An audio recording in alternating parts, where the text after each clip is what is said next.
Hi there, my name is Emma Benoli and welcome back to my YouTube page. For those of you who are new here, do not miss out on checking out all of my other videos. Most of the time I dig deep into kettlebell content, whether it's going over a technique, taking you through a workout, or giving you just advice on the best kind of kettlebells to buy. My page is almost always centered around kettlebell content. However, today I want to talk about working out in 2023 because, like many of you, I had high hopes for the start of the new year. January 1st, I was like, I am showing up for myself. I am going to get back into working out more regularly. And then, like many of you, it was a false start and it took a few weeks to figure out how that was actually going to happen. So today I want to share with you a little bit about what my January looked like and what you can take away from it in order to be successful yourself for the rest of the year. Because although we are now in the beginning of February, it's not too late. Like, it's never too late to decide to work out and to come up with a plan to do so. Spoiler, the takeaway of the story is you need a plan. So, like everyone, one of my New Year's resolutions was to work out more. It can be hard for me to show up and do a real workout for myself. I am very active all day, training clients, doing demonstrations, teaching classes, and then all fall I was renovating a house. So I was living away from my apartment in this house, working like 16-hour days between the clients and the house, and I was just spent. And the reality was I only worked out 1 or 2 days a week for October, November, and December.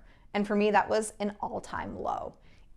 Every single week felt like I was starting from scratch. I lacked consistency with what I was doing. I lacked consistency when I was doing it. I was just doing what I could fit in, and some days it honestly felt like, why bother? But something is always better than nothing. Don't forget that.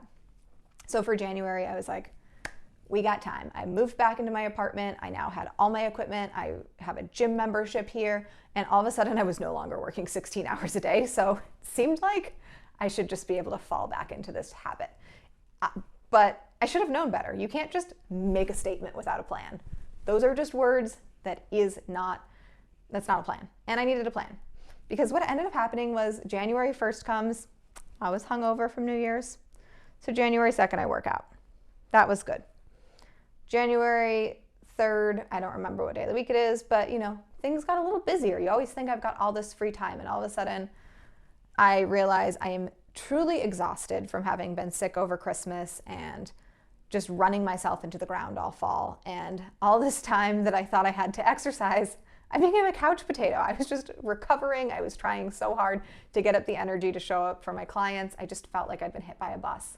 And so I was working out a couple times a week, but it was nothing compared to what I wanted to be doing. And then second week of January comes. Monday morning, I'm like, I got this. I didn't. I got a stomach bug. I couldn't even keep down water for 2 days, and it destroyed me for an entire week.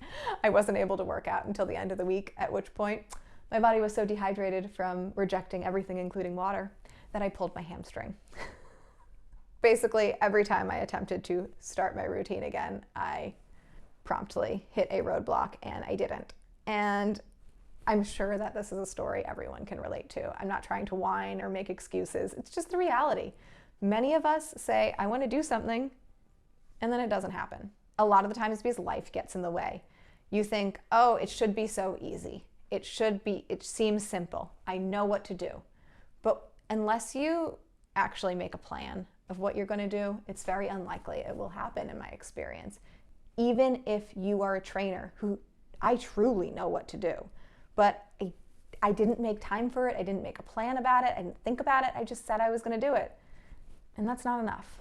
What I ended up doing was making a plan. And I've been at that plan for like 2.5 weeks, and it's going pretty well so far. I'm going to explain to you how to make a plan for yourself. And I'll give the example of what I did to get back on track this January. It's honestly not that complicated. What we want to do is plan a few different things. We need to figure out what our goal is. Then we need to find an actual program, trainer, plan for how to execute that goal. Then we need to find a place where we're going to do that, and we need to find a time when we're going to do it. And those 4 things are what are going to set you up for success. So first things first, why do you want to exercise? Do you want to get stronger so holding your toddler isn't exhausting? Do you want to lose 20 pounds because whatever reason. Do you want to walk more? What is your goal? Without a goal in mind, coming up with a plan is a bit amorphous. Do you want to learn how to master kettlebells? Maybe you do, because you are on my page after all. Once you've established your goal or your few goals, then you've got to figure out what program's going to get you to those goals. My goals were nothing crazy. They're basically, and a lot of you can relate to this, were to kind of get back to what I had. And I basically want to be strong again. I feel like I look weak. I have noticed my core and my lower back have gotten pretty weak, so I want to get those stronger again. When I get my endurance up, I get out of breath far easier than I should, especially for teaching. I have a hard time like doing swings and talking at the same time. I need to improve that. And then this one's really vain, but I wanted my butt to look good again. I want a really great butt. Got a lot of stuff going on this spring. I want to look good for it, and there's nothing wrong with being driven by vanity sometimes. The next step is probably the trickiest step, and that's because there's a lot of bad information out there, a lot of people who are just trying to steal your money, and I hate to say it, but it's true. But next you need a plan. And if you're a coach, if you are an experienced exerciser, if you know what you're doing, you can make your own plan. But if you are a normal person who doesn't feel comfortable exercising or doesn't know how to achieve the goal they've set for themselves, you're going to need to find the direction, find the plan. So the highest level of planning you can get is going to be hiring a coach, hiring somebody to work with you one-on-one. And I hope you find a good personal trainer or coach who's going to make a really great plan for you that's smart, that helps you accomplish your goals, taking into consideration all your limitations, your injuries, how much time you want to put into this program. And that's going to be the most expensive because you're paying directly for somebody's time. You are the only person paying for their time. They're showing up for you. So that's going to be the most expensive option. Hire a coach or a personal trainer. Kind of click down from that is doing something like my She Beast program, where it's a group program and you are cost sharing your coach's time with other people. And you want to find a program that is specific towards your goals, that has a coach who answers your inquiries about it, who'll get on the phone with you, and who has client testimonials testifying that they have accomplished what it is you want to do. And better yet, that testimonial tags the person. If you're on Instagram and somebody has a testimonial, you want to see that the person who the testimonial is about is tagged, because then you can assume it's real. You want to find a program that helps you achieve your goals. So for example, if you want to actually learn how to use kettlebells properly, you can join my She Beast program, where you get one-on-one calls with me, but not as many as you'd get if we were working one-on-one. You get weekly on-demand workouts through my app. You get a weekly group call that we call Kettlebell School. And you get access to me through the app for all the form check videos you want. So you can send me a video of you doing your workout and I will give you feedback on it. And that plan not only helps you achieve the goals of learning how to use kettlebells properly, but it's going to hold you accountable to actually showing up to work out week after week. If a group coaching program is still too expensive, you can do something like download the Peloton app, join Ladder, some sort of live moving in time coaching program where you know the information is going to keep changing each week and hopefully run in some sort of cycle, or be given guidance on how to put it together to work out regularly. And something like that's going to be good if your goal is just to reestablish a baseline of physical fitness. If you just want to exercise again, if you're really just looking to rebuild that habit, sometimes an app is enough if you're a self-motivated person. If you already really know how to show up for yourself, maybe you just need to buy a program online, download one online. There's tons of free programs out there, or reach out to a coach to build you a program that you just do on your own. We need to have a goal. We need to have a plan. My plan this time around was to follow my She Beast Power program, which is my advanced program, because I knew it was going to tick all of the boxes as far as what I wanted to do for re-strengthening my body and getting my endurance back up. And it's 4 days a week, so I knew the volume was appropriate. But it's not a great program this cycle for really building a butt. So I'm adding a 5th day of exercise that is a glute-focused day. I wanted to build a butt. I am doing a workout each week around building a butt. And I'm going to eat more, because if you want to grow muscle, you must put enough calories into your body. So for me, the plan was pretty straightforward, but again, I'm a fitness professional. It is literally my job to know what to do. So for you, that might be a little more complicated. So there's all different levels to this. It kind of comes down to how much guidance you want and how much you already know. We have our goal. We have our plan to accomplish the goal. Now, when are we going to accomplish the goal? If you are trying to figure out when you should exercise, I always say stack the deck in your favor. Think about the last time you were successful with exercise. When did you do it? Why did it work at that time? That's going to be some helpful information. Also think about what your days look like.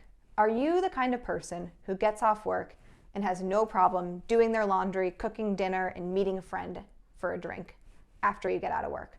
If you're that person, you can probably say you can fit exercise in after work. You have energy after work. You leave your workday feeling like you can go do something else. If you're the kind of person who leaves work and every day says, I'm going to cook dinner, and then every day orders takeout because you don't have the energy to get off the couch and cook, you're probably not going to become an after-work exerciser. So that's just an important thing to be aware of. I always say if you're not good after work, it's easier to wake up early and fit in your workout before work and then go on with your day than it is to magically create time at the end of the day. Because you're always going to do your job if you're like a highly motivated person, which I think you are. You're always going to do the work. You're always going to do your job. You're never going to just say, F it, I'm not doing it. Because when have you ever done that? But you will always say, F it, I'm not going to do my workout. It's the easiest thing to go at the end of the day.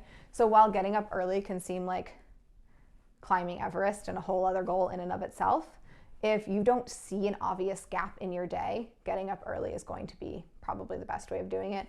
In which case, I'd highly advise for an at-home routine if getting out of the house early is going to be challenging for you, but we'll talk about where in a second. Once you've figured out the time of day that's going to work well for you, I really suggest making your schedule as regular as possible. Most of us have pretty predictable schedules week after week. Maybe day to day it's unpredictable, but you can kind of see the macro trends. You see when work gets the busiest. For many of us, Monday is going to be really busy, but then by Wednesday things have calmed down. Other people, Monday is always easier to fit in personal stuff because your company works from home on Monday. I don't know, everyone's different, but figure out what the patterns in your schedule are and try and work out at the same time each week. You don't need to do 7 a.m. every day, but maybe you know 7 a.m. Monday is good for you because you always relax on Sunday, so you know you can wake up refreshed on Monday morning. Or if you know you go out a lot on the weekend, maybe you say Tuesday morning's your morning. I don't know, I'm not living your life. There's value in looking really critically at your schedule and figuring out where the regular gaps are, and then also when you are going to be most motivated to show up. Because we don't want to rely on motivation to work out, but if you pick a time you downright know you'll be unmotivated for, chances are you're not going to be very successful. So always think about timing. Personally, I know I am way better in the morning, and all of a sudden my schedule has changed where I have a lot of morning time free. So I've been working out in the mornings, and it's been super helpful for my 5-day-a-week plan that I'm on right now. I also know that I hate working out on the weekends, and my husband and I hang out on the weekends, and although we always want to work out together, we never do. So I didn't think that magically all of a sudden because I want to work out that we're going to start working out together on the weekends. Instead, I'm planning on working out Monday through Friday, and then in the event I don't get to one of those workouts, which is very likely because life happens, I have the option to try to push it to the weekend, but I know that for me, weekends are they're not the time I choose to exercise. I live and breathe exercise Monday through Friday for 12 hours a day being a trainer. Just nice not to think about it for 2 days in a row. We're gonna figure out what our goal is, what the plan is to accomplish that goal, when we're gonna accomplish that goal, and now finally, where are you going to accomplish that goal?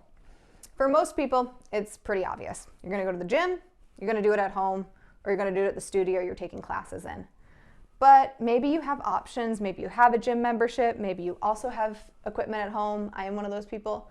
Decide if there's gonna be merit in you getting out of the house or not. If you work from home, going to the gym is a really nice change of scenery. Also, if you work from home, you don't have to have a commute to work, so you're kind of blessed in that way. You don't lose 2 hours of your day to traveling to and from your office. So now maybe you can think about that commute in terms of, I'm actually going to take that time and travel to the gym, because a change of scenery can be really motivating. It can also, I used to tell people pre-pandemic when everyone worked out in the gym, getting to the gym is the hardest part. It's easy to start moving once you're there, especially if you have that plan. Not easy if you don't have the plan, but if you have the plan, getting there is the hard part. So sometimes I say, choose to work out in the gym.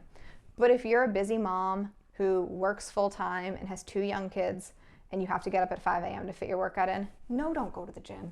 Figure out a space in your house where you're not going to bother your kids, where you're not going to wake them up, and knock that 45-minute workout out at 5 a.m. at home. It's going to, again, be really personal to you, but you need to figure out where you're going to be the most motivated to exercise and where it is most convenient for you to exercise. Because like I said, we want to stack the deck. We can't rely on motivation, but the more positive elements to our plan we have, the more likely you are to follow it.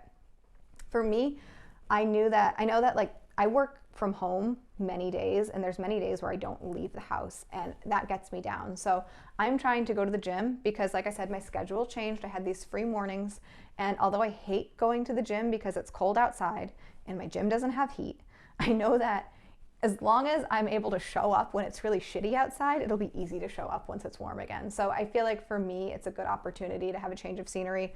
I also film content when I'm there, so I get to do double duty. But you know, whatever your reason is for going to the gym or staying home, make sure it serves you and you're not just doing it because you think it's the thing to do. Really think about like what's going to make you the most successful. Again, think back to a time in your life when you've worked out regularly and were successful. Were you taking a class that you had to book ahead of time and that's why you showed up for it? If that's what it was, book that class. I didn't talk about that with your plan, but your plan could be just to sign up for classes in real life. That is available to us. I forget, but it's available.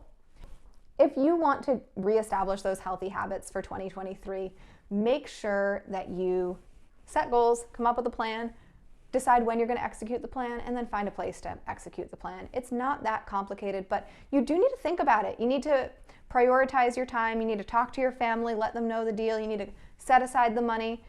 You know, it's going to take away from something you were already doing. It's going to take away from your life in some way because we're not just sitting around with copious amounts of free time on our hands. So by making the plan and knowing that it's going to take that sacrifice, you're more likely to show up for it and feel like you can be successful in it than if you just woke up tomorrow and said, I'm going to work out today. And that was it. If your only plan is to work out, but you don't know where you're going to do it, when you're going to do it, or what you're going to do when you're there, how can you expect to be successful?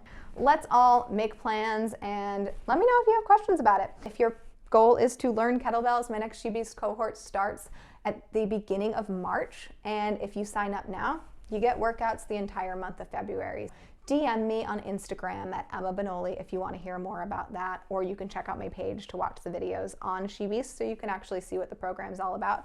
But it is the best way to not only accomplish the goal of mastering kettlebells, but establish healthy habits.